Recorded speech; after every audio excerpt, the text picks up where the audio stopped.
साल था 1676। छत्रपति शिवाजी महाराज दक्षिण में बसे आदिल शाह को एक सबक सिखाना चाहते थे और इसी के कारण वो गोवलकोंडा के कुतुब शाह से मिलने जा रहे। भागानगर पहुंचने पर कुतुब शाह ने शिवाजी महाराज का अच्छा स्वागत किया और खास उनके लिए एक जलसे का आयोजन किया।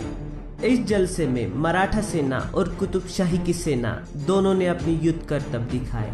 गोवलकोंडा की सेना में बड़े बड़े हाथी थे। इसके विपरीत मराठा सेना फुर्ती और तेजी के साथ दुर्गम इलाकों में युद्ध लड़ती थी और हाथी जैसे जानवर सेना को काफी धीमा कर देते थे। इस कारण मराठा सेना में कोई हाथी न था। जब कुतुब शाह ने ये देखा तो विस्मय से वो बोला, महाराज आपकी सेना में हाथी क्यों नहीं है? तब मुस्कुराते हुए शिवाजी महाराज ने कहा, शाह यकीनन मेरी फौज में हाथी नहीं है, पर मेरी फौज में हाथी के बराबर ताकत रखने वाली योद्धा है। कुतुब शाह भी हार मानने वाला नहीं था। वो झट से बोला, तो मेरे हाथी और आपके हाथी जैसे इंसान में एक मुकाबला हो ही जाए। छत्रपति शिवाजी महाराज ने हंसकर अपने सैनिकों की तरफ देखा। मैदान में एक बड़ा सा हाथी चित्कार रहा था।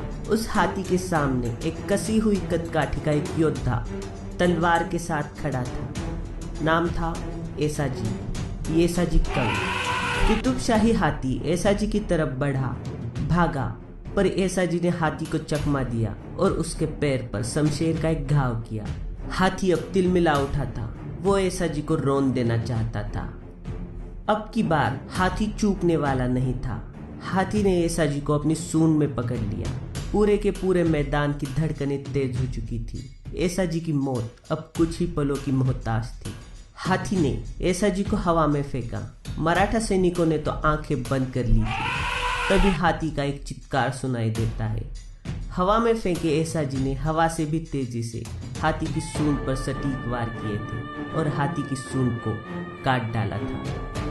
हिंदवी स्वराज के हाथी ने कुतुब शाही हाथी को मार गिराया था। धन्य थे येसाजी कंग। जब कुतुब शाह ने उन्हें उपहार देने की कोशिश की तो इस मानी योद्धा ने ये कहकर मना कर दिया कि स्वराज्य के अधिपति के सिवा वो किसी का उपहार नहीं लेंगे।